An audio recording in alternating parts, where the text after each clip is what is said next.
लड़के सिर्फ time pass करते हैं। इतनी सारी मासूम लड़कियां हैं दुनिया में, तो फिर भी वो क्यों ऐसी लड़की को चुने जिसका बाप मर चुका है, माँ बीमार है और फैमिली पे बोझ भी है। ये बातें सुन के पास बैठे अंकल ने जमीन पे थूक दिया और बोल, तुम दोनों अपनी जुबान को संभालो, थोड़ा तमीज से बोलो। सीन शिफ्ट होता है शेन्योन के साइड पे। जैसे ही वो एक अपार्टमेंट के पास पहुंचा तो एक छोटा लड़का खुशी से भागता हुआ आया और बोला, दीदी तुम आ गई। तू भी मुस्कुराई बैठकर उसके सर पर हाथ फेरा और बोली, शाहू जी भूख लगी है क्या, मैं अभी खाना बनाती हूँ। ये देखकर शेन्योन ने पूछा, क्या ये तुम्हारा छोटा भाई है? सुवी ने मुस्कुराते हुए बोला, हाँ शाहू जी मेरा भाई है। शाहू जी ये मेरा दोस्त है, नमस्ते बोलो।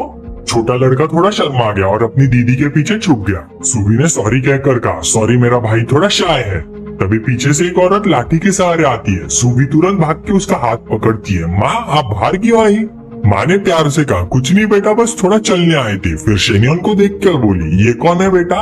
सुवी ने बताया, ये मेरा दोस्त शेन्योन है। शेन्योन ने पोलाइटली नमस्ते आंटी बोला। आंटी थोड़ा क्यूरियस हुई, ये पहली बार है जब मेरी बेटी किसी लड़के को घर लाई है, क्या ये उसका? फिर मुस्कुराते हुए बोली, अरे तुम दोनों इतना सामान ले आए, बहुत खर्चा कर दिया, आओ बेटा अंदर आओ। शेन्योन बोला, जी आंटी धन्यवाद। वो तीनों घर के अंदर चले गए। सुवी तुरंत किचन की तरफ भागी। अब बैठिए शेन्योन, मैं खाना बनाती हूँ। उसकी माँ ने छोटे भाई को कहा, शाओ जाओ भैया को पानी पिलाओ।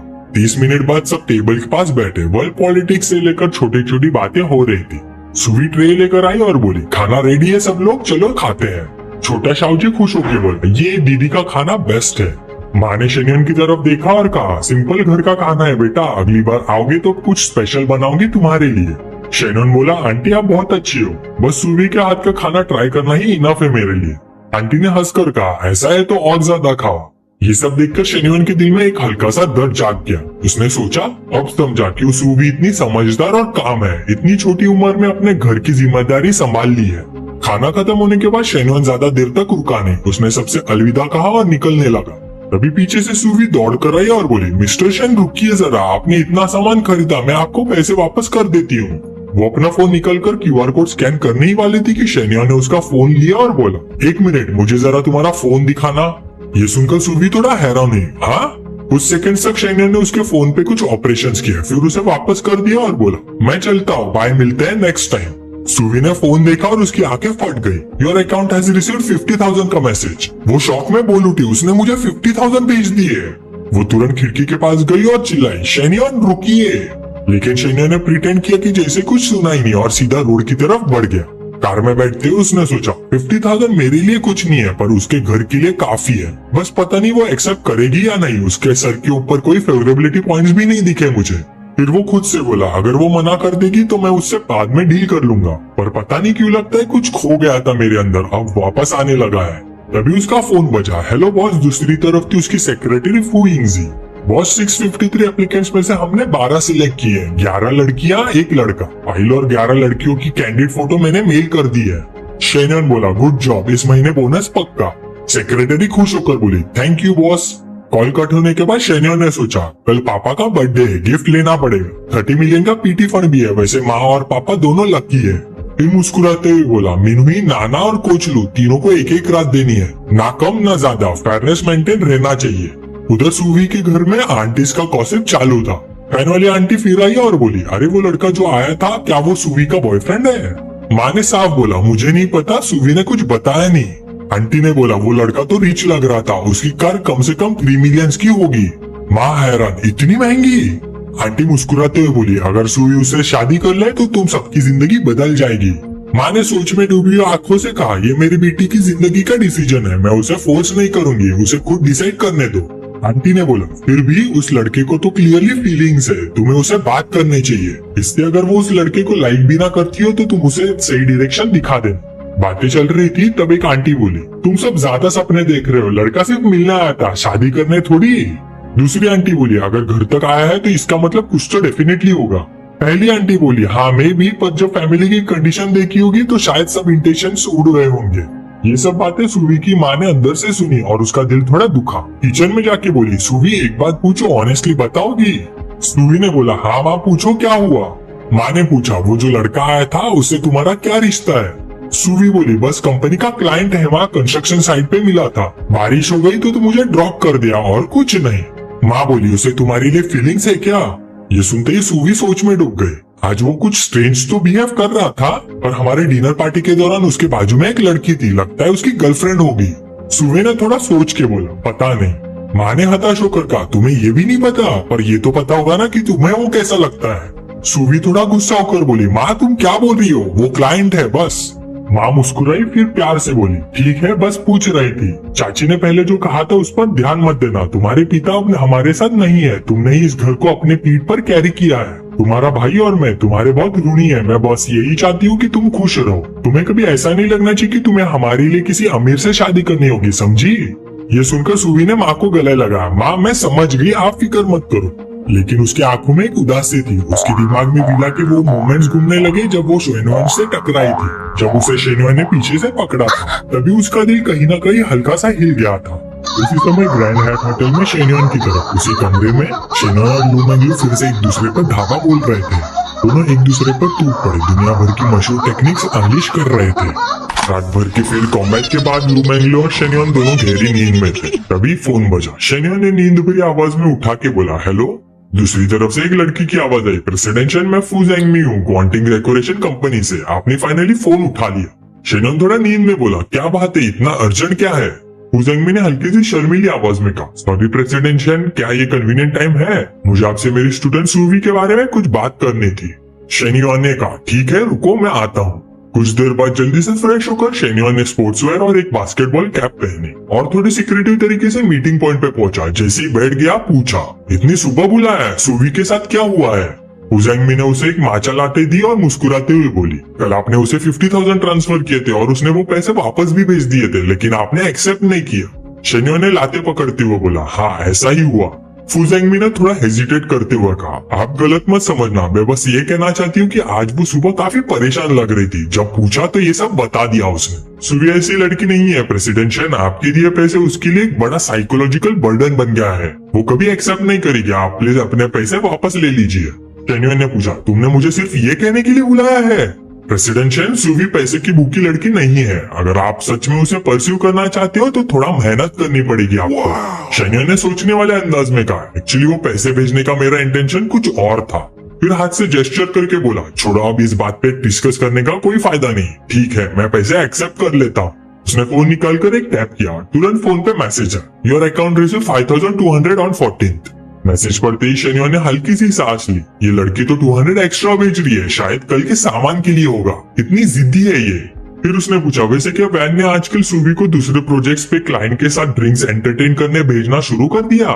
फू जेंगमी ने तुरंत कहा, नहीं प्रेसिडेंशियल, आप बेफिक्र रहिए, सुवी सिर्फ आपके साइड पे सुपरविजन संभाल रही है। इतना सुनकर शेनवान ने अपने लाते का एक सिप लिया और बोला, ठीक है फिर मैं चलता हूँ, थैंक्स फॉर योर टाइम। जैसे ही वो गया, फू जेंगमी ने अंदर ही अंदर सोचा, अगर सुवी और शेनवान एक साथ हो जाए तो उसकी जिंदगी बदल जाएगी। पर ये लड़की अपनी जिद और प्रिंसिपल्स नहीं छोड़ती है। आजकल ऐसी लड़कियां बहुत कम मिलती है। थोड़े टाइम बाद शेनवान कार में वापस आया, फोन फिर बजा। दूसरी तरफ से मिस लिन की हल्की सी सॉफ्ट आवाज आई, शेनवान आज रात फ्री हो, चलो कॉफी पे मिलते हैं। शेनवान मुस्कुराया, मैं फ्री हूँ, सीधे तुम्हारे घर पे मिलते हैं। मिस लिन ने कहा, पर मेरा हस्बैंड शाम को घर आ सकता है। शेनवान ने मिस्चीवियस टोन में बोला, तब तो और भी मजा आएगा। मिस लिन थोड़ा हेजिटेट हुई, फिर बोली, ठीक है तुम आ जाओ। शेनवान हंसा और बोला, पर मैं अभी भूखा हूँ, पहले कुछ खाना तो चाहिए एनर्जी के लिए, फिर ही मैं तुम्हारी एसी फिक्स कर पाऊंगा। मिस लिन तुरंत समझ गई और बोली, मैं खुद तुम्हारे लिए कुछ कुक कर लूंगी। दिन वैसे ही निकल गया, बिल्कुल हवा की तरह। शाम के 6 बज चुके थे। शेनवान मिस लिन के घर पहुंच गया। वो किचन में खाना बना रही थी। शेनवान ने पूछा, क्या बना रही हो? मिस लिन ने मुस्कुराकर बोला, किडनी एंड यूकोमिया सूप। ये सुनकर शेनवान ने मन ही मन सोचा, उसने तो जानबूझकर ऐसे इंग्रेडिएंट्स चुने। शादीशुदा औरतें सबसे ज्यादा समझदार होती हैं। फिर वो मिस लिन के पीछे गया, उसे अपनी बाहों में भर लिया और धीमी आवाज में पूछा, क्या तुमने पहले कभी अपने पति के लिए ये बनाया है? ये सुनकर मिस लिन ने कुछ नाराजगी से कहा, नहीं मैंने इसे पहले कभी नहीं बनाया, मैंने इसे पहली बार ऑनलाइन बनाना सीखा है। उसके हावभाव देखकर शेनवान ने एक हाथ उसके कपड़े के नीचे डाला, उसके ट्विन टावर्स को पकड़ा और दूसरे हाथ नीचे गहरी घाटी में डालकर पूछा, तुम्हारे पति कितने बजे वापस आएंगे? मिस लिन ने जवाब दिया, शायद लगभग 9 बजे। ये सुनकर शेनवान ने तुरंत अपना हथियार निकाला और तलवार सीधा मिस लिन के गीले म्यान में डालते हुए कहा, मतलब अभी 1.5 घंटा बाकी है हमारे पास। तलवार डालते ही म्यान थोड़ी कसी हुई। मिस लिन पलटी और उसकी आवाज थोड़ी डाउटफुल थी। ये पिछली बार से अलग लग रहा है। शेनवान ने उसके कंधे पे हल्के से काटा, तलवार अंदर तक डालते हुए पूछा, क्या तुम्हें ये पसंद आया? उसके बाद छोटी सी रसोई में सिर्फ आह की आवाज रह गई। करीबन 1 घंटे बाद मिसलिन ने शेन्युआन के लिए एक बोल किडनी सूप निकाला। शेन्युआन ने एक सिप लिया और बोला, इवन दो ये तुम्हारा फर्स्ट टाइम कुकिंग था, टेस्ट काफी अच्छा लग रहा है। मिसलिन खुश होकर बोली, अगर तुम्हें पसंद आया तो मैं फ्यूचर में भी तुम्हारे लिए बना दूंगी। शेन्युआन थोड़ा हेजिटेंट सा हुआ और बोला, लेकिन क्या ये थोड़ा इनकन्वीनियंट नहीं होगा? मिसलिन ने कामली जवाब दिया, नहीं, मैं ऑलरेडी डिसाइड कर चुकी हूँ कि मैं उसे डिवोर्स दूंगी। मुझे अपनी सच्ची खुशी परसीव करनी है। शेन्युआन ने सीरियस एक्सप्रेशन के साथ बोला, ये तो अच्छी बात है मिसलिन, मैं तुम्हें कॉन्ग्रेचुलेट करता हूँ कि तुम्हें इतना ब्रेव स्टेप लिया। पर अंदर अंदर सोचता है, मैं चाहता तो और कुछ बार मिलूं, ये थ्रिल कंटिन्यू रखूं, लेकिन मिसलिन की खुशी ज्यादा जरूरी है। फिर मिसलिन उसकी तरफ देख कर बोली, थैंक यू शेन्युआन, तुम्हारी वजह से ही मुझे डिसीजन लेने की हिम्मत मिली। और फिर मिसलिन के सर के ऊपर फेवरेबिलिटी 66 का नंबर दिखने लग गया। शेन्युआन ने मुस्कुराते हुए उसके गाल पिंच किया और बोला, अरे इसका दोष मुझ पर मत डालो, मैं कोई तीसरा व्हील नहीं हूँ जो तुम्हारी शादी बर्बाद करूँ। इस एक्शन से उसका फेवरेबिलिटी 69 तक इंक्रीज हो गया। मिसलिन ने सॉफ्टली कहा, मेरा मतलब वो नहीं था और तुम ये जानते हो। शेन्युआन अंदर ही अंदर हंसकर सोचता है, ये तो मेरे लिए अच्छा ही है। अब जब वो डाइवोर्स ले लेगी, मैं उसके ऊपर पैसे खर्च करके फेवरेबिलिटी फार्म कर सकता हूँ। क्या मिसलिन उन औरतों में से जिसकी फेवरेबिलिटी थोड़ी से अटेंशन से ही बढ़ जाती है? 1 या 2 बार और मिलने के बाद मैं आकर कुछ और बार आग बुझाऊंगा, फिर बाहर जाकर कुछ पैसे खर्च करूंगा और शायद मैं जल्द ही 90 फेवरेबिलिटी तक पहुंच जाऊंगा। कुछ ही देर बाद ठीक 9 बजे से पहले शेन्युआन वहां से चला गया। जैसे उसने अपनी कार स्टार्ट की, ज़ेंगशियांग ने बगल में खड़ी लग्जरी कार को देखा और पसीने से तरबतर होकर सोचा, जी वैगन, हमारे मोहल्ले में तो कोई इतनी महंगी कार नहीं चलाता है ना। उठकर देखा तो कार का मालिक दिखा और वो तुरंत फ्रीज हो गया। जरा रुको, ये आदमी तो जाना पहचाना लग रहा है, ऐसा लग रहा है जैसे मैंने इसे पहले कभी देखा है। थोड़ी देर बाद उसे अचानक एहसास हुआ, अब मुझे याद आ रहा है, क्या ये वही यंग टाइकून नहीं है जिसने चेन्नई से कार खरीदी थी और उसे सहारा भी दे रहा है? वो हमारे मोहल्ले में क्या कर रहा है? अजीब बात है। वो भी कार से उतरकर घर गया। अंदर जाते ही देखा मिसलिन टेबल पे बैठी सूप पी रही थी। वो बोला, अरे वाह, मेरे लिए सूप भी बना है, तुम तो दिन ब दिन ज्यादा कैरिंग होती जा रही हो। मिसलिन ने बस हल्की सी सार्कास्टिक स्माइल दिया और मन ही मन सोचा, सॉरी डार्लिंग, ये सूप तुम्हारे लिए नहीं था। ज़ेंगशियांग ने टेबल पे बैठ के सूप लिया और बोला, इतनी गर्मी में तुम एयर कंडीशनर क्यों नहीं चला रही हो? ये पंखा चलाने का क्या मतलब है? वैसे हम इतने गरीब तो नहीं है कि हमें इतनी बिजली बचानी पड़े। मिसलिन ने जवाब दिया, मुझे तो गर्मी नहीं लग रही है। वो मन ही मन हंसी, इसमें डरने की क्या बात है? मुझे तो बस इस बात की चिंता है कि कमरे में अभी भी शेन्युआन की गंध आ रही है। उसके एक्सप्रेशंस देखकर ज़ेंगशियांग ने गलत समझा। उसने टाई लूजन किया और कॉन्फिडेंट टोन में बोला, अच्छा, सूप पिलाने का तुम्हारा मतलब समझ गया मैं, रुको एक शावर लेके आता हूँ और फिर हम साथ में गुड टाइम्स बिताएंगे। 10 मिनट बाद वो निकलकर बेडरूम गया, लेकिन डोर बंद था। कंफ्यूज होकर उसने बोला, अरे ये क्या, दरवाजा बंद क्यों है? क्या सूप बनाने का मकसद मेरी एनर्जी वापस पाना और फिर उसका इस्तेमाल तुम पर करना नहीं था? ये हो क्या रहा है? क्या ऐसा हो सकता है कि मैंने नहाने को बहुत टाइम लगा दिया इसलिए वो सो गई हो? ये सोचते हुए वो सोफे पे वापस चला गया और लेटते हुए बड़बड़ाया, मैंने तुम्हें मौका दिया था पर तुम चूक गए। मैं ये गोला बारूद बचाकर कल कोई छोटी लड़की ढूंढूंगा।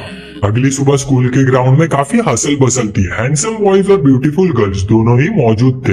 हुइंगजी ने सबको देखा और मन ही मन सोचा, शेन्युआन की सजेशंस फॉलो करने के बाद मैंने प्लान को पूरी तरह से रिवाइज किया है। पहले के मुकाबले में ये वर्जन काफी बैलेंस्ड है। 2 लड़के ऐड किए हैं और ज्यादातर लड़कियां अपने अपने क्लास की कैंपस क्वींस है।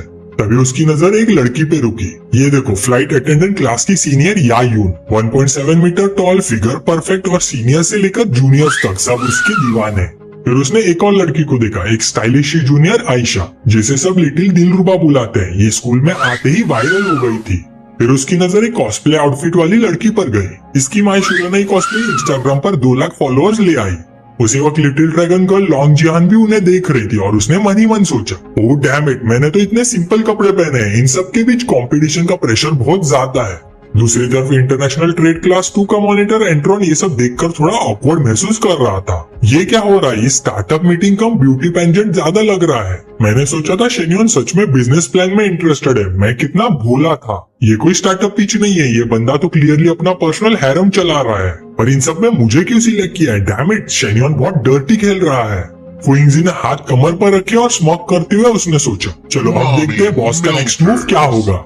खूबसूरत लड़की के बीच एंट्रॉन को अजीब तरह से खड़ा देखकर एक छात्रा बातचीत शुरू करने के लिए उसके पास आया। हे क्लासमेट, मेरा नाम वो ज़ांग वोंग है। फाइनली